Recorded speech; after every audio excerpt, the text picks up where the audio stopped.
ವೇದಿಕೆಯ ಮೇಲೆ ಉಪಸ್ಥಿತರಿರ್ತಕ್ಕಂಥ ವಿವಿಧ ಇಲಾಖೆಯ ಅಧಿಕಾರಿಗಳು ಮತ್ತು ಕೃಷಿಕ ಸಮಾಜದವರು ಎಲ್ಲರಿಗೂ ನನ್ನ ನಮಸ್ಕಾರ ತಿಳಿಸ್ತಾ, ವಿಶೇಷವಾಗಿ ರೈತರು ಆಗಮಿಸಿದ ನಿಮ್ಮೆಲ್ಲರಿಗೂ ಈ ಒಂದು ಕಾರ್ಯಕ್ರಮಕ್ಕೆ ನಾನು ಆತ್ಮೀಯವಾದಂತಹ ಸ್ವಾಗತವನ್ನು ಬಯಸ್ತೇನೆ. ಮಣ್ಣು ದಿನನ ಯಾಕೆ ಮಾಡ್ತೀವಿ, ಯಾಕೆ ಮಣ್ಣು ಬೇಕು ಅನ್ನೋದನ್ನ ವಿಷಯನ ನಿಮಗೆ ತಿಳಿಸ್ಬೇಕು. ಇಷ್ಟ ತನಕ ನಾನೊಂದು ಮೆಸೇಜ್ ನೋಡ್ತಾ ಇದ್ದೆ, ಏನಂದ್ರೆ ಮನುಷ್ಯ ಹುಟ್ಟಬೇಕಾದ್ರೆ ಮೊದಲು ನಾವು ಹುಟ್ಟೋದು ಭೂಮಿ ಮೇಲೆ, ಮನುಷ್ಯ ಸತ್ತ ಮೇಲೆ ಭೂಮಿ ಕೆಳಗಡೆ ನಾವು ಹೋಗ್ತೀವಿ. ಸೊ ಅದಕ್ಕೆ ಪುರಂದರದಾಸರು ಒಂದ್ ಕಡೆ ಹೇಳ್ತಾರೆ, ಮನುಷ್ಯ ಸತ್ರೆ ಮಣ್ಣಿಗೆ ಹೋಗ್ತಾನೆ, ಮಣ್ಣು ಸತ್ರೆ ಇನ್ನೆಲ್ಲಿ ನಾವೆಲ್ಲ ಹೋಗ್ಬೇಕು ಅಂತ ಅಲ್ವಾ. ನಮಗೆ ಅನ್ನ, ಆಹಾರ, ಬಟ್ಟೆ ಇದೆಲ್ಲ ಮಣ್ಣಿಂದ ಸಿಗತ್ತೆ. ನಿಮಗೆ ಗೊತ್ತಿರದೇ ಇರ್ತಕ್ಕಂಥ ಕೆಲವು ವಿಷಯಗಳು ಇರುತ್ತೆ. ಪ್ರಪಂಚದಲ್ಲಿ ಪ್ರತಿಯೊಂದು ಜೀವಿನೂ ಬದುಕಬೇಕಂತಂದ್ರೆ ಮಣ್ಣು ಬೇಕು. ಸೊ ಇವತ್ತು ಜೀವ ವೈವಿಧ್ಯತೆ ಅಂತ ಕರಿತೀವಿ ನಾವು, ಬಯೋಡೈವರ್ಸಿಟಿ ಅಂತ ಕೇಳಿರ್ತಾರೆ ನೀವೆಲ್ಲರೂ. ಜೀವ ವೈವಿಧ್ಯತೆ ಅಂತಂದ್ರೆ ಎಷ್ಟು ಸೂಕ್ಷ್ಮ ಜೀವಿಗಳಿರ್ಬೋದು, ಮನುಷ್ಯರಿರ್ಬೋದು, ಎಲ್ಲಾ ಜೀವಿಗಳನ್ನ ನಾವು ಜೀವ ವೈವಿಧ್ಯತೆ ಅಂತ ಕರಿತೀವಿ. ಪ್ರಪಂಚದಲ್ಲಿ ಇರ್ತಕ್ಕಂಥ 2/3 ಭಾಗ ಜೀವ ವೈವಿಧ್ಯತೆ ಕೇವಲ 1 ಇಂಚು ಮಣ್ಣಲ್ಲಿದೆ, ಆಯ್ತಾ. ಸೊ ಹಂಗಾಗಿ ಭೂಮಿಯ ಮೇಲ್ಪದರದಲ್ಲಿರ್ತಕ್ಕಂಥ ಕೇವಲ 1 ಅಥವಾ 2 ಇಂಚಿನ ಮಾತ್ರ ನಾವು ಮಣ್ಣು ಅಂತ ಕರಿತೀವಿ. ಭೂಮಿಯ ಆಳಕ್ಕೆ ಹೋದ್ರೆ ಮಣ್ಣಿರಲ್ಲ, ಶಿಲೆ ಅಥವಾ ಖನಿಜಗಳಿರುತ್ತೆ. ಸೊ ಶಿಲೆ ಖನಿಜಗಳು ಶಿಥಿಲಗೊಂಡು ಮಣ್ಣಾಗಿ ಮಾರ್ಪಾಡಾಗಿರುತ್ತೆ. 1 ಇಂಚು ಮಣ್ಣು ಉತ್ಪತ್ತಿ ಆಗ್ಬೇಕಂತಂದ್ರೆ ಕನಿಷ್ಠ 200 ವರ್ಷ ಬೇಕು, ಗರಿಷ್ಠ 10,000 ಅಥವಾ 20,000 ವರ್ಷ ಆದ್ರೂ ಬೇಕಾಗುತ್ತೆ. ಅದೇ 1 ಇಂಚು ಮಣ್ಣನ್ನ ನಾವು ತೆಗಿಬೇಕಂತಂದ್ರೆ JCB ಕರ್ಕೊಂಡ್ಬಂದ್ರೆ 15 ನಿಮಿಷದಲ್ಲಿ ಮುಗಿಸ್ಬಿಡ್ತಾರೆ ಅವರು, ಅಲ್ವಾ. ಸೊ ಹಾಗಿದ್ರೆ ಈ 1 ವರ್ಷದಲ್ಲಿ ಪ್ರತಿ ವರ್ಷನೂ ಕೂಡ ಇದನ್ನ ಮಣ್ಣು ದಿನ ಅಂತ ಆಚರಣೆ ಮಾಡ್ತೀವಿ. ಯಾಕೆ ಅಂತ ಸರ್ ಹೇಳಿದ್ರು. ನೀವೆಲ್ಲರೂ ರಾಮನ್ ಕೇಳಿದ್ರಲ್ವಾ, ರಾಮನ 9ನೇ ಅವತಾರ ಸರ್ ಹೇಳಿದ್ರು, ಅವಾಗಲೇ ಹೇಳಿದ್ರಲ್ಲ, ಅತ್ಯುತ್ತೇಜ್ ಭೂಮಿ ಬೋಲ್ ಅಂತ ಅವರು ಥೈಲ್ಯಾಂಡ್ ಅಲ್ಲಿ ಆಳ್ವಿಕೆ ಮಾಡಿರ್ತಕ್ಕಂಥ ರಾಜ. ಅವರು ತೀರ್ಕೊಂಡು ಒಂದು 3.5-4 ವರ್ಷನೂ ಆಗಿರ್ಬೋದು. ಥೈಲ್ಯಾಂಡ್ ಅಲ್ಲಿ ಇದ್ರು ಅವರು. ಸೊ ಅವರು ಪ್ರಪಂಚದಲ್ಲಿ ಅತಿ ಹೆಚ್ಚು ಕಾಲ ಒಂದು ದೇಶವನ್ನ ಆಳ್ವಿಕೆ ಮಾಡಿರ್ತಕ್ಕಂಥ ಏಕೈಕ ರಾಜ ಅಂದ್ರೆ ಅವರೇ ನಮ್ಮ ದೇಶ, ಪ್ರಪಂಚದಲ್ಲಿ. ನಮ್ಮ ಥೈಲ್ಯಾಂಡ್ಗೆ ಅಲ್ಲಿಗಂತ ಹೇಳ್ತಾ ಇಲ್ಲ ನಾನು. ಅವರು 64 ವರ್ಷ ಆಳ್ವಿಕೆ ಮಾಡಿರ್ತಕ್ಕಂಥ ರಾಜ. ಅವ್ರೇನ್ ಮಾಡ್ತಾರೆ, ಈ ಯಾರೇ ಹೋಗ್ಬಿಟ್ಟು ವಿಶ್ವಸಂಸ್ಥೆಗೆ ಹೇಳಿ ನಾನು ಮಣ್ಣಿನ ದಿನ ಆಚರಣೆ ಮಾಡಿ ನಾನು ಬರ್ತಾರೆ ಅಂದ್ರೆ ಅಷ್ಟು ಸುಲಭವಾಗಿ ಒಪ್ಕೊಳ್ಳೋದಿಲ್ಲ ಅವರು ಕನಿಷ್ಠ 38-48 ವರ್ಷಗಳ ಕಾಲ ಎಕ್ಸ್ಪೆರಿಮೆಂಟ್ ಮಾಡಿರ್ತಾರೆ. ಅವ್ರದೇ ಆದಂತಹ ಜಮೀನಲ್ಲಿ ಎಕ್ಸ್ಪೆರಿಮೆಂಟ್ ಮಾಡ್ತಾರೆ. ಏನ್ ಮಾಡ್ತಾರೆ, ಮಣ್ಣನ್ನ ಹೇಗೆ ಸಂರಕ್ಷಣೆ ಮಾಡೋದು, ನೀರನ್ನ ಹೇಗೆ ಸಂರಕ್ಷಣೆ ಮಾಡತಕ್ಕಂಥದ್ದನ್ನ ರೈತರಲ್ಲಿ ಅರಿವು ಮೂಡಿಸ್ಕೊಳ್ಳೋದಕ್ಕೋಸ್ಕರ ಅವರೇ ವಿಜ್ಞಾನಿಯನ್ನಲ್ಲ, ಅವರು ಮೂಲತಃ ರೈತರೇ ಅವರು. ಸೊ ಒಬ್ಬ ರಾಜ ಮಣ್ಣನ್ನ ಸಂರಕ್ಷಣೆ ಮಾಡಿ 48 ವರ್ಷ ಸಂಶೋಧನೆ ಮಾಡಿದಾನೆ ಅಂತಂದ್ರೆ ಅದು ಆಕ್ಚುಲಿ ಗೌರ್ಮೆಂಟ್ ರಾಜನೇ ಕೊಡ್ತಕ್ಕಂಥ ಮರ್ಯಾದೆ ಅಂದ್ರೆ ಗೌರ್ಮೆಂಟ್ ಡಿಸೈಡ್ ಮಾಡ್ಬೇಕಿತ್ತು. ಬಟ್ ಬದಲಾಗಿ ಅವರು ಹಲವಾರು ಅವರಲ್ಲಿ ಇರ್ತಕ್ಕಂಥ ಸುಮಾರು ಅರ್ಧದಕ್ಕಿಂತ ಹೆಚ್ಚಿನ ಪಾಲನ್ನ FAOಗೆ ದುಡ್ಡನ್ನ ತಾನೇ ಕೊಡ್ತಾರೆ ಅವರು, ದೇಶಕ್ಕೆ ತಿಳಿಸ್ಬೇಕು ಅಂತ. ಸೊ ಅದಕ್ಕೆ ಹಲವಾರು ಹಣದ ಅವಶ್ಯಕತೆ ಇದೆ ಅಂತ ಹೇಳ್ಬಿಟ್ಟು ಅವರು ದೇಣಿಗೆ ಆಗಿ ಕೊಡ್ತಾರೆ. ಆವತ್ತಿಂದ ಮಣ್ಣು ದಿನ ಆಚರಣೆ ಮಾಡ್ಬೇಕಂತ ಹೇಳ್ಬಿಟ್ಟು ಬರಾಕ್ ಒಬಾಮಾ ಅವಾಗ ಪ್ರೆಸಿಡೆಂಟ್ ಇರ್ತಾರೆ. ಸೊ 2013 ಅದು ಅಂಗೀಕಾರ ಆಗಿ ಅದಾದ ನಂತರ 2013 ಮಣ್ಣು ದಿನ ಅಂತ ಡಿಸೆಂಬರ್ 5ನೇ ತಾರೀಕಿಂದ ಆಚರಣೆ ಮಾಡೋದಕ್ಕೆ ಶುರು ಮಾಡ್ತಾರೆ. ಅದರಂತೆ 2015 ವರ್ಷವನ್ನ ಅಂತಾರಾಷ್ಟ್ರೀಯ ಮಣ್ಣು ವರ್ಷ ಅಂತ ಡಿಕ್ಲೇರ್ ಮಾಡಿ ಅದಾದ ನಂತರ ಮಣ್ಣು ದಿನ ಆಚರಣೆ ಮಾಡ್ತೀವಿ. ಸೊ ಇದನ್ನ ಆಚರಣೆ ಮಾಡ್ತಕ್ಕಂಥ ಮಹತ್ವ ಏನಪ್ಪಾ ಅಂದ್ರೆ, ನಾಗರಿಕರಲ್ಲಿ ಮಣ್ಣು ಪರೀಕ್ಷೆ ಅಥವಾ ಮಣ್ಣಿನ ಮಹತ್ವದ ಬಗ್ಗೆ ನಾವು ಅರಿವನ್ನ ಮೂಡಿಸ್ತಕ್ಕಂಥದ್ದು. ಸುಮಾರು 1 ಲಕ್ಷಕ್ಕಿಂತ ಅಧಿಕ ಮಣ್ಣು ವಿಜ್ಞಾನಿಗಳು ಇವತ್ತು ಎಲ್ಲಾ ವಿಶ್ವದಾದ್ಯಂತ ಕಾರ್ಯಕ್ರಮನ ಆಯೋಜಿಸಿ ಯಾಕೆ ಮಣ್ಣಿನ ಸಂರಕ್ಷಣೆ ಮಾಡಬೇಕು ಅನ್ನೋ ಹಲವಾರು ವಿಷಯಗಳ ಬಗ್ಗೆ ಮಾಹಿತಿನ ಕೊಡ್ತಕ್ಕಂಥದ್ದು ಇದರ ಉದ್ದೇಶ. ಅದ್ರ ಜೊತೆಗೆ ಈ ಕೆಲವರು ಲ್ಯಾಂಡ್ಲೆಸ್ ಲೇಬರ್ಸ್ ಅಂತ ಕರಿತೀವಿ ನಾವು, ಕೆಲವು ಜಮೀನು ಇಲ್ದರು ಕೂಡ ಇರ್ತಾರೆ. ಸೊ ಅವ್ರಿಗೆ ಮಣ್ಣು ಯಾಕೆ ಬೇಕು ಅನ್ನೋದು ಅವರು ಹೆಚ್ಚಿನ ತಲೆ ಕೆಡಿಸ್ಕೊಳಲ್ಲ. ಈಗ ನಮ್ಗೇನೋ ಜಮೀನ್ ಇರುತ್ತೆ, ನಮ್ ಜಮೀನನ್ನ ಹೇಗ್ ಮೇಂಟೈನ್ ಮಾಡ್ಬೇಕು, ಯಾವ ಬೆಳೆ ಹಾಕ್ಬೇಕು, ಫಲವತ್ತತೆ ಹೇಗ್ ಮೇಂಟೈನ್ ಮಾಡ್ಬೇಕು ಅನ್ನೋದು ನಿಮಗೆ ಗೊತ್ತಿರುತ್ತೆ. ಸೊ ಇಲ್ಲದೆ ಸೊ ಅವರಿಂದನೂ ಕೂಡ ಹಲವಾರು ರೀತಿಯಾದಂತಹ ಮಣ್ಣಿಗೆ ಇಂಡೈರೆಕ್ಟ್ ಆಗಿ ಅಥವಾ ಡೈರೆಕ್ಟ್ ಆಗಿ ಅನುಕೂಲ ಮತ್ತೆ ಅನಾನುಕೂಲ ಹೆಚ್ಚಾಗಿ ಇರುತ್ತೆ. ಸೊ ಅದನ್ನ ಶಾಲಾ ಮಕ್ಕಳಿಗಿರ್ಬೋದು, ಅದ್ರ ಜೊತೆಗೆ ಪಾಲಿಸಿ ಹೋಲ್ಡರ್ಸ್ಗೆ, ಈಗ ಸರ್ಕಾರಕ್ಕೆ ಯಾರಾದ್ರೂ ಮಣ್ಣು ರೈತರು ಆಗಿರ್ಬೋದು, ಇತರೆ ನಾಗರಿಕರು ಮಣ್ಣಿಂದ ಏನಾದ್ರು ಸಮಸ್ಯೆ ಆಗುತ್ತೆ ಅಂತ ನೀವೇನಾದ್ರು ಮನವಿ ಕೊಟ್ರೆ ಏನು ಸೋರ್ಸ್ ಪ್ರಾಬ್ಲಮ್ ಏನಾಗಿದೆ ಅನ್ನೋದು ಐಡೆಂಟಿಫೈ ಮಾಡಿ ನಾವು ಅದಕ್ಕೆ ಪಾಲಿಸಿ ಮೇಕಿಂಗ್ ಡಿಸಿಷನ್ ತಗೊಳ್ಳೋದಕ್ಕೂ ಕೂಡ ಹಲವಾರು ರೀತಿಯಾಗಿರ್ತಕ್ಕಂಥ ಅನುಕೂಲ ಆಗಲಿ ಅನ್ನೋ ಉದ್ದೇಶದಿಂದ ಮಣ್ಣು ದಿನವನ್ನ ಆಚರಣೆ ಮಾಡಲಾಗುತ್ತೆ. ಸೊ ಅದರಂತೆ ಈ ವರ್ಷ ಅಂದ್ರೆ healthy soils for healthy cities ಅಂತ ಸರ್ ಅವಾಗ ಹೇಳ್ತಾ ಇದ್ರು. ಏನು ಸಿಟಿನಲ್ಲಿರ್ತಕ್ಕಂಥ ಎಲ್ಲ ಜನಗಳಿಗೆ ಆರೋಗ್ಯಯುತ ನಗರಗಳಿಗೆ ಆರೋಗ್ಯಯುತ ಮಣ್ಣು ಅಂತ. ಹಂಗಂದ್ರೆ ಕೇವಲ ನಗರಗಳಿಗಷ್ಟೇ ಮಣ್ಣು ಸೀಮಿತವಾಗಿರಲ್ಲ. ಅಂದ್ರೆ ಸಿಟಿನಲ್ಲಿರೋರು ಮಣ್ಣೇನ್ ಬಿಡು, ಮಣ್ಣನ್ನ ತುಂಬಾ ಕೆಟ್ಟದಾಗಿ ನೋಡ್ತೀವಿ ನಾವು. ಯಾರೇ ಆಗ್ಲಿ ನಮ್ಮನೇನಲ್ಲೂ ಏನಾದ್ರು ಬೈಬೇಕಂದ್ರೆ ತಪ್ಪು ಮಾಡಿದ್ರೆ ನಿನ್ ತಲೆಯಲ್ಲಿ ಮಣ್ಣು ಇಟ್ಕೊಂಡಿ ಅಂತ ಹೇಳ್ತಿರ್ತಾರೆ. ಸೊ ಅಂದ್ರೆ ನಾವು ಮಣ್ಣು ನೋಡೋ ರೀತಿ ಅದು. ಸೊ ಮಣ್ಣು ಕೇವಲ ಮಣ್ಣಲ್ಲ, ಎಲ್ಲ ಜೀವಿಗಳಿಗೆ ಆಹಾರ ಅಥವಾ ಆಧಾರವನ್ನ ಒದಗಿಸ್ತಕ್ಕಂಥದ್ದು ಮಣ್ಣು. ಸೊ ಮಣ್ಣಿನ ನಾವು ಜೀವಂತವಾಗಿ ಇಟ್ಕೊಳ್ಬೇಕು. ಹಾಗಿದ್ರೆ ಮಣ್ಣಲ್ಲಿ ಏನಿರುತ್ತೆ ಅಂತ. ಸೊ ಮಣ್ಣನ್ನ ನಾವು ಶೇಕಡವಾರು ತಗೊಂಡ್ರೆ 45% ಮಣ್ಣಲ್ಲಿ ಖನಿಜಗಳಿರುತ್ತೆ, 25% ನೀರು ಇರೋದಕ್ಕೆ ಅವಕಾಶ, ಇನ್ನು 25% ಗಾಳಿ ಆಡೋದಕ್ಕೆ ಇರತಕ್ಕಂಥ ಅವಕಾಶ, ಇನ್ನು ಅಲ್ಲಿ ಒಟ್ಟಾರೆ ಅದು 95% ಆಯ್ತು. ಇನ್ನು 5% ಸಾವಯವ ವಸ್ತುಗಳಿರುತ್ತೆ. ಸೊ ಆ 5% 95% ನ ಕಂಟ್ರೋಲ್ ಮಾಡುತ್ತೆ. ಮಣ್ಣು ಜೀವಂತವಾಗಿರ್ಬೇಕಂತಂದ್ರೆ ಉಸಿರಾಡಬೇಕು. ಸೊ ಮಣ್ಣು ಜೀವಂತವಾಗಿದೆ, ಯಾರು ತಪ್ಪು ತಿಳ್ಕೊಬೇಡ್ರಿ ಮಣ್ಣು ಸತ್ತೋಗಿದೆ ಅಂತ. ಮಣ್ಣು ಬದುಕಿದೆ, ಯಾಕಂದ್ರೆ ಅದು ಉಸಿರಾಡತ್ತೆ. ಸೊ ಅದರಲ್ಲಿರೋ ಸೂಕ್ಷ್ಮ ಜೀವಿಗಳಿಗೆ ಆಹಾರ ಮತ್ತು ಆಧಾರವನ್ನ ಒದಗಿಸ್ತಕ್ಕಂಥದ್ದು ಮಣ್ಣಿನಲ್ಲಿರ್ತಕ್ಕಂಥ ಸಾವಯವ ವಸ್ತುಗಳು. ಸಾವಯವ ವಸ್ತುಗಳನ್ನ ಕೊಟ್ರಷ್ಟೇನೆ ಮಣ್ಣು ಜೀವಂತವಾಗಿರುತ್ತೆ, ಇಲ್ಲಾಂದ್ರೆ ಖಂಡಿತವಾಗ್ಲೂ ಒಂದಲ್ಲ ಒಂದಿನ ಮಣ್ಣು ಅವನತಿ ಹೊಂದುತ್ತೆ. ಸೊ ಮನುಷ್ಯ ಉಸಿರಾಡೋ ತನಕ ನಾವು ಬದುಕ್ತೀವಿ. ನಮ್ಮ ದೇಹದ ಎಲ್ಲ ಅಂಗಾಂಗಗಳು ಸರಿಯಾಗಿ ಕೆಲಸ ಮಾಡ್ಬೇಕು ಅಂದ್ರೆ ನಾವು ಸರಿಯಾಗಿ ಊಟ ಮಾಡ್ಬೇಕಾಗತ್ತೆ. ಸೊ ಅದರಂತೆ ನಿದ್ದೆ, ಇನ್ನು ಹಲವಾರು ಏನೋ ಎಲ್ಲ ತಮಗೆ ಗೊತ್ತಿದೆ. ಸೊ ಅದರ ನಮ್ಮ ದೇಹವನ್ನ ನಾವು ಹೇಗೆ ನಿರ್ವಹಣೆ ಮಾಡ್ತೀವೋ ಮಣ್ಣನ್ನು ಕೂಡ ನಾವು ಅದೇ ರೀತಿ ನಿರ್ವಹಣೆ ಮಾಡ್ಕೊಳ್ಬೇಕು. ದಯವಿಟ್ಟು ನಿಮ್ಮ ಜಮೀನನ್ನ ಮಾರಾಟ ಮಾಡ್ಬೇಡ್ರಿ. ಯಾಕಂದ್ರೆ ಒಂದ್ಸಲ ನಾನು ಮಣ್ಣನ್ನು ಮಾರಿದ್ರೆ ವಾಪಸ್ ನಮ್ಗೆ ಜಮೀನ್ ತೆಗೆದುಕೊಳ್ಳೋದು ತುಂಬಾ ಕಷ್ಟ. ಸೊ ಹಂಗಾಗಿ ದಯವಿಟ್ಟು ನೀವು ಯಾರು ಮಣ್ಣನ್ನ ಏನೋ ಜಮೀನನ್ನ ಮಾರಾಟ ಮಾಡ್ಬೇಡ್ರಿ. ಅದ್ರ ಬದಲಾಗಿ ಜಮೀನನ್ನ ಸರಿಯಾಗಿ ಫಲವತ್ತತೆನ ಮೇಂಟೈನ್ ಕಾಪಾಡಿಕೊಳ್ಬೇಕದು. ಅದಕ್ಕೆ ಏನ್ ಮಾಡ್ಬೇಕಂದ್ರೆ ಮೊದಲನೇದು ಮಣ್ಣು ಪರೀಕ್ಷೆ ಮಾಡಿಸಿ. ದಯವಿಟ್ಟು ಅವ್ರು ಆವಾಗಲೇ ನಾಟಕದ ಮುಖಾಂತರ ಹೇಳಿದ್ರು. ಬಹುಶಃ ನಾವು ಹೇಳ್ಬೇಕಾಗಿದ್ದ ಸುಮಾರು ವಿಷಯಗಳನ್ನ ಅವರೇ ಕವರ್ ಮಾಡಿದ್ರು ಅಂತ ನಾನು ಹೇಳ್ತೀನಿ.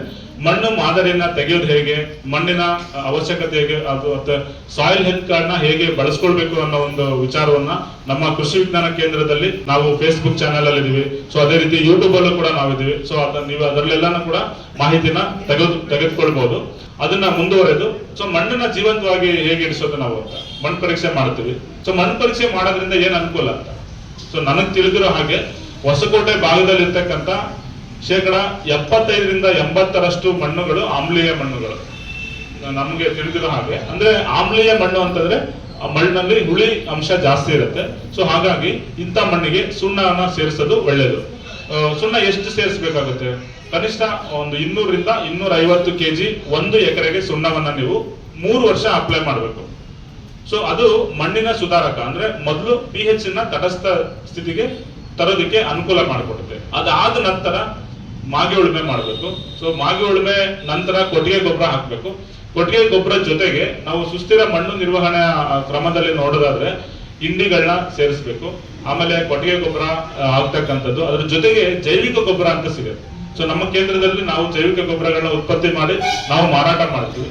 ನೀವು ಬಹುಶಃ ನಮ್ದು ದೂರ ಅಂತ ಅನ್ಸಿದ್ರೆ ಚಿಂತಾಮಣಿ ಕಾಲೇಜ್ ಇದೆ, ಅಲ್ಲೂ ಕೂಡ ನೀವು ಖರೀದಿ ಮಾಡಬಹುದು. GKVK ನಲ್ಲಿ ಸಿಗುತ್ತೆ, ಹೆಸರುಘಟ್ಟದಲ್ಲಿ ಸಿಗುತ್ತೆ.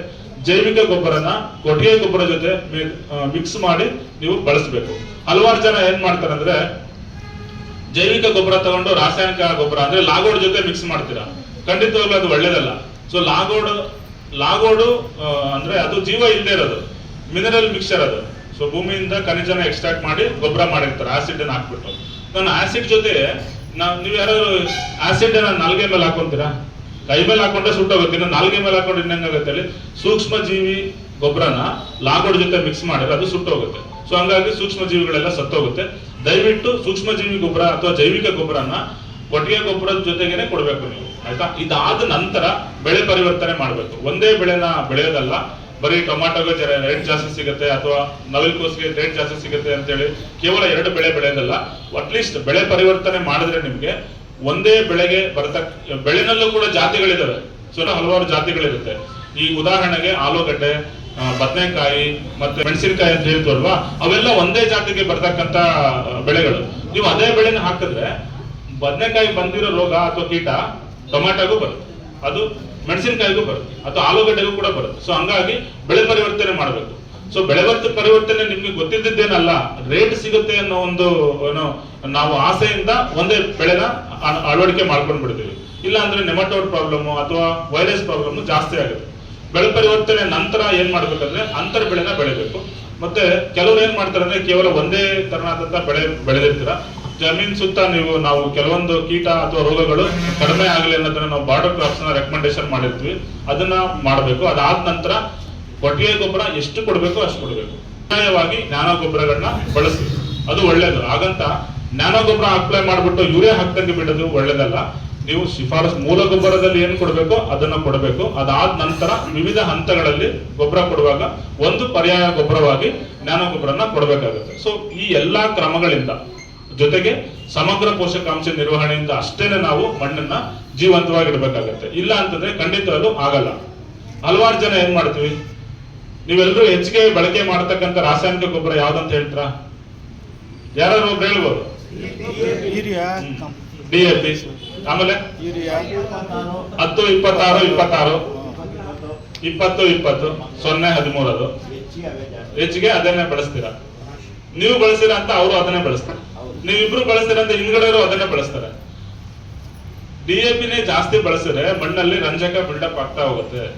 ನಾನು ಊಟ ಮಾಡ್ಬೇಕಾದ್ರೆ ಬರೀ ಮುದ್ದೆ ತಿಂದ್ರೆ ನಾನು 3 ಹೊತ್ತು, ನಿಮ್ಗೆ ಗೊತ್ತಿಲ್ಲ, ನನಗೂ ಗೊತ್ತಿಲ್ಲ, ನಾನು ಒಂದು ಹೈಟ್ ಜಾಸ್ತಿ ಬೆಳೆದಿರ್ಬೋದಿತ್ತು, ಇಲ್ಲ ಅಂದ್ರೆ ತೀರಾ ಬಲೂನ್ ತರ ಉಟ್ಕೊಂಡಿರ್ತಿದ್ದೆ, ನನಗೆ ಗೊತ್ತಿಲ್ಲ. ನನಗೆ ಒಂದೇ ಕೊಟ್ಟಾಗ ಪೋಷಕಾಂಶಗಳು ಅಸಮತೋಲನ ಆಗುತ್ತೆ. ಸೊ ಆವಾಗ ರೋಗ ಬರುತ್ತೆ, ಕೀಟ ಬರುತ್ತೆ. ಸೊ ಅದಕ್ಕೆ ನಾವು ಸಮಗ್ರ ಪೋಷಕಾಂಶ ನಿರ್ವಹಣೆನ ಮಾಡ್ಬೇಕು ಅಂತ ಹೇಳಿ, ಸರಿನಾ? ಸೊ ಇದು ಮಣ್ಣನ್ನ ಜೀವಂತವಾಗಿ ಇಟ್ಕೊಳ್ತಕ್ಕಂಥ ಕ್ರಮಗಳಲ್ಲಿ ಕೆಲವು. ಅದ್ರ ಜೊತೆಗೆ ಮಣ್ಣು ನೀರು ಸಂರಕ್ಷಣೆಗೋಸ್ಕರ ಬದುಗಳನ್ನ ಹಾಕ್ತಕ್ಕಂಥದ್ದು, ಅದರ ಮತ್ತೆ ಅಂತರ್ ಬೇಸಾಯನ ಮಾಡ್ತಕ್ಕಂಥದ್ದು, ಸೂಕ್ತ ಕಳೆನ ನಿರ್ವಹಣೆ ಮಾಡಿ ನೀವು ಬೆಳಿಬಹುದು. ಮಣ್ಣನ್ನ ಜೀವಂತವಾಗಿ ಇರ್ತಕ್ಕಂಥದ್ದು ಕೆಲವು ಕ್ರಮಗಳು. ಅದ್ರ ಜೊತೆಗೆ ಇವತ್ತಿನ ವಿಷಯ ಏನಿದೆ, ಆರೋಗ್ಯಕರ ನಗರಗಳಿಗೆ ಆರೋಗ್ಯಯುತ ಮಣ್ಣು ಅಂತ. ಸೊ ಸಿಟಿನಲ್ಲಿ ಮಣ್ಣು ಹೆಂಗ ಹಾಳಾಗುತ್ತೆ ಗೊತ್ತಾ? ಹಳ್ಳಿನಲ್ಲಿ ನಾವು ಕೇವಲ ರಾಸಾಯನಿಕ ಗೊಬ್ಬರಗಳನ್ನ ಬಳಸಿ ಜಮೀನನ್ನ ಫಲವತ್ತತೆನ ಕ್ಷೀಣ ಮಾಡಿಸಿ. ಸಿಟಿನಲ್ಲಿ ಇರೋದೆಲ್ಲ ಸಮಸ್ಯಾತ್ಮಕ ಮಣ್ಣೆ. ಸಿಟಿನಲ್ಲಿ ಸಮಸ್ಯೆ ಅಂದ್ರೆ ಸಾಯಿಲ್ ಕಾಂಪ್ಯಾಕ್ಷನ್, ಅಂದ್ರೆ ಮಣ್ಣು ತುಂಬಾ ಗಟ್ಟಿಯಾಗಿರುತ್ತೆ, ನೀರು ಒಳಗಡೆ ಇಂಗೋದಿಲ್ಲ. ಯಾಕೆ ಅಂತಂದ್ರೆ ಕಂಟಿನ್ಯೂಸ್ ವೆಹಿಕಲ್ಸ್ ಓಡಾಡ್ತಾ ಇರ್ತವೆ, ಹೆಚ್ಚಿಗೆ ಮನೆಗಳು ಕಟ್ಟಿರ್ತಾರೆ. ಸೊ ಅದರಿಂದ ಸಾಯಿಲ್ ಸೀಲಿಂಗ್ ಅಂತ ಕರಿತೀವಿ ನಾವು. ಮಣ್ಣು ಒಂದ್ಸಲ ನಾನು ಸೀಲಿಂಗ್ ಮಾಡಿದ್ರೆ ಮತ್ತೆ ಅದನ್ನ ತೆಗಿಯಕ್ ಆಗಲ್ಲ. ಸೊ ನೀರಲ್ಲಿ ಇಂಗೋದಿಲ್ಲ. ಅಲ್ಲಿರೋ ಬಯೋಡೈವರ್ಸಿಟಿ ಹಾಳಾಯ್ತು ಅಂದ್ರೆ ನೀರು ಸುಲಭವಾಗಿ ಸಿಟಿನಲ್ಲಿ ಇರ್ತಕ್ಕಂಥ ನೀರು ಮಣ್ಣು ನ್ಯಾಚುರಲ್ ಫಿಲ್ಟರ್. ಸೊ ನಾವು ಬೋರ್ವೆಲ್ ಇಂದ ನೀರು ಕುಳಿತವಲ್ಲ, ಅದು ಚೆನ್ನಾಗಿ ಫಿಲ್ಟರ್ ಆಗಿರುತ್ತೆ. ಇಲ್ಲ ಅಂತಂದ್ರೆ ನೀರು ಫಿಲ್ಟರ್ ಆಗಲ್ಲ. ಅದ್ರ ಜೊತೆಗೆ ಸಿಟೀಸ್ ಅಲ್ಲಿ ಹೆಚ್ಚಿಗೆ ಪ್ಲಾಸ್ಟಿಕ್ಸ್ ನ ಬಳಸೋದ್ರಿಂದ ಅದು ದನಗಳಲ್ಲಿ ಸೇರ್ಕೊಳ್ಳುತ್ತೆ ಅಂತ ಅವಾಗ ನಾಟಕದಲ್ಲಿ ಹೇಳಿದ್ರು. ಕೇವಲ ದನಗಳಲ್ಲ, ನಮ್ಮ ದೇಹಕ್ಕೂ ಕೂಡ ಬರುತ್ತೆ. ಅದನ್ನ ನಾವು ಮೈಕ್ರೋ ಪ್ಲಾಸ್ಟಿಕ್ಸ್ ಇನ್ ಅಗ್ರಿಕಲ್ಚರ್ ಅಂತ ಹೇಳ್ತೀವಿ. ಸೇಮ್ ಮೈಕ್ರೋ ಪ್ಲಾಸ್ಟಿಕ್ಸ್ ನಮ್ಮ ದೇಹದಲ್ಲೂ. ಸೊ ಅದೇ ರೀತಿ ಹಸುವಿನ ಹಾಲಿನಲ್ಲಿ ಇರ್ಬೋದು. ಇತ್ತೀಚೆಗೆ ಬಿಹಾರದಲ್ಲಿ ತಾಯಿ ಎದೆ ಹಾಲಲ್ಲಿ ಆರ್ಸೆನಿಕ್ ಕಂಟಾಮಿನೇಷನ್ ಇದೆ ಅಂತ ಈಗ ಒಂದು 2-3 ದಿನಗಳ ಹಿಂದೆ ಅಷ್ಟೇ ನ್ಯೂಸ್ ಪೇಪರ್ ಅಲ್ಲಿ ನಾವು ನೋಡಿದ್ವಿ. ಆಯ್ತಾ? ಸೊ ತಾಯಿ ಎದೆ ಹಾಲಿಗೆ ಬಂತು ಅಂದ್ರೆ ಮಗುವಿಗೆ ಟ್ರಾನ್ಸ್ಮಿಷನ್ ಆಗೋದ್ರಲ್ಲಿ ಇನ್ನು 2 ಮಾತೇ ಇಲ್ಲ. ಸೊ ಹಂಗಾಗಿ ಸಿಟೀಸ್ ಅಲ್ಲಿ ಜಾಸ್ತಿ ಮೈಕ್ರೋ ಪ್ಲಾಸ್ಟಿಕ್ಸ್ ಜಾಸ್ತಿ ಇರುತ್ತೆ. ನಾವು ಒಂದಲ್ಲ ಹಲವಾರು ಆಹಾರ ಪದಾರ್ಥಗಳಲ್ಲಿ ಪ್ರತಿದಿನ ನಾವು ಮೈಕ್ರೋ ಪ್ಲಾಸ್ಟಿಕ್ಸ್ ಅನ್ನ ತಿಂತಾ ಇದ್ದೀವಿ. ಸೊ ಅದರಿಂದ ನಮಗೆ ಗ್ಯಾಸ್ಟ್ರೋ ಇಂಟೆಸ್ಟೈನಲ್ ಡಿಸಾರ್ಡರ್ಸ್ ಜಾಸ್ತಿ ಇರುತ್ತೆ. ಮೈಕ್ರೋಪ್ಲಾಸ್ಟಿಕ್ಸ್ ಅಂತ ಎಲ್ಲ ಇನ್ನು ಹಲವಾರು ರೋಗ ಅಥವಾ ಕೀಟಗಳು ಮನುಷ್ಯರನ್ನ ಕಾಡುತ್ತೆ. ಸೊ ಹಂಗಾಗಿ ಸಿಟಿನಲ್ಲೂ ಕೂಡ ಮಣ್ಣನ್ನ ಸರಿಯಾಗಿ ನಿರ್ವಹಣೆ ಮಾಡಬೇಕು ಅನ್ನೋ ಉದ್ದೇಶದಿಂದ ಈ ವರ್ಷ ಕಾರ್ಯಕ್ರಮನ ಹಮ್ಮಿಕೊಂಡಿರೋದು. ಹಾಗಿದ್ರೆ ಸಿಟೀಸ್ ಅಲ್ಲಿ ಏನ್ ಮಾಡಬಹುದು ಅಂತ, ತಾರಸಿ ತೋಟ ನೀವೆಲ್ಲ ನೋಡಿದ್ರೆ, ಈಗ ನಾವು ಮೇಲ್ಗಡೆ RCC ಮೇಲೆ ಇದೀವಿ. ತಾರಸಿನಲ್ಲಿ ಮನೆಗಳಿಗೆ ಬೇಕಾಗ್ತಕ್ಕಂಥ ತರಕಾರಿ ಅಥವಾ ಸೊಪ್ಪನ್ನ ತಾವೇ ಬೆಳ್ಕೊಳ್ತಕ್ಕಂಥದ್ದು. ಇನ್ನು ಎರಡನೇದು, ಕೆಲವೊಂದು ನಾವು ಕಾಂಪೋಸ್ಟಿಂಗ್ ಹೇಳ್ತೀವಿ, ವಿಶೇಷವಾಗಿ pipe composting method. So pipe composting ಅಂತಂದ್ರೆ ಒಂದು ಪೈಪ್ ಅನ್ನ ಹೋಲ್ ಮಾಡ್ಬಿಟ್ಟು ಅವ್ರ ಮನೆಯಲ್ಲಿ ಎಷ್ಟು ಪ್ರತಿದಿನ ತ್ಯಾಜ್ಯ ಉತ್ಪತ್ತಿ ಆಗುತ್ತೆ, ಮೊಟ್ಟೆ ಆಗಿರ್ಬೋದು ಅಥವಾ ತರಕಾರಿ ಹಣ್ಣಿನ ವೇಸ್ಟ್ ಅನ್ನ ಪ್ರತಿದಿನಕ್ಕೆ ಅದನ್ನ ಲೇಯರ್ ಬೈ ಹಾಕೊಂತ ಹೋದ್ರೆ ಸುಮಾರು 1-1.5 ತಿಂಗಳು ಆದ್ಮೇಲೆ ಅದು ಕಾಂಪೋಸ್ಟ್ ಆಗಿ ಕನ್ವರ್ಷನ್ ಆಗುತ್ತೆ. ಸೊ ಅದನ್ನ ತಮ್ಮ ತಾರಸಿ ತೋಟಗಳಿಗೆ ಸಿಟಿನಲ್ಲಿ ಇರ್ತಕ್ಕಂಥ ಜನ ಅವರು ತಿಂತಕ್ಕಂಥ ಕೆಲವಾರು ಸೊಪ್ಪು ಅಥವಾ ತರಕಾರಿಗಳನ್ನ ಬಳಕೆ ಮಾಡಬಹುದು. ಸೊ ಆ ರೀತಿ ಮಾಡೋದ್ರಿಂದ ಈ ವಾತಾವರಣದಲ್ಲಿ ಇರ್ತಕ್ಕಂಥ ಇಂಗಾಲ ಬೆಳೆಗಳು ಅಥವಾ ಅಲ್ಲಿ ಬಳಕೆ ಮಾಡ್ತಕ್ಕಂಥ ಕಾಂಪೋಸ್ಟ್ ಅಥವಾ ಮಣ್ಣನ್ನ ಹೀರ್ಕೊಳ್ಳೋದಕ್ಕೆ ಅನುಕೂಲ ಆಗುತ್ತೆ. ಸೊ ಇಂಗಾಲ ಯಾವತ್ತು ಮಣ್ಣಲ್ಲಿ ಎಷ್ಟು ಜಾಸ್ತಿ ಇರುತ್ತೋ ಅಷ್ಟು ನಮ್ಗೆಲ್ಲ ಒಳ್ಳೇದು. ಬಟ್ ನಾವು ರಿವರ್ಸ್ ಮಾಡ್ತಾ ಇದೀವಿ. ಇಂಗಾಲ ವಾತಾವರಣದಲ್ಲಿ ನಾವು ಹೆಚ್ಚಾಗಿ ಮಾಡ್ತಾ ಇದೀವಿ, ಮಣ್ಣಿಗೆ ನಾವು ಇಂಗಾಲ ಸೇರಿಸ್ತಾ ಇಲ್ಲ. ಮಣ್ಣಿಗೆ ನೀವು ಎಷ್ಟು ಇಂಗಾಲ ಕೊಡುತ್ತೀರೋ ಅಷ್ಟು ಮಣ್ಣು ಫಲವತ್ತಾಗಿರುತ್ತೆ. ಇಲ್ಲ ಅಂತಂದ್ರೆ ಮಣ್ಣು ಕಾಲಕ್ರಮೇಣ ಮಣ್ಣು ತನ್ನ ಆರೋಗ್ಯವನ್ನ ಕ್ಷೀಣಿಸ್ತಾ ಹೋಗುತ್ತೆ. ಸೊ ಇದು ಸಿಟಿನಲ್ಲಿ ಮಣ್ಣನ್ನ ನಿರ್ವಹಣೆ ಮಾಡ್ತಕ್ಕಂಥ ಕ್ರಮ. ಇವತ್ತು ಕಾಲಾವಕಾಶ ಕೊಟ್ಟು ನನ್ನ ಮಾತಾಡೋದಕ್ಕೆ ಅವಕಾಶ ಮಾಡಿಕೊಟ್ಟಂತ ಎಲ್ಲರಿಗೂ ಒಂದಿಸ್ತಾ ನನ್ನ 2 ಮಾತು ಮುಗಿಸ್ತೀನಿ.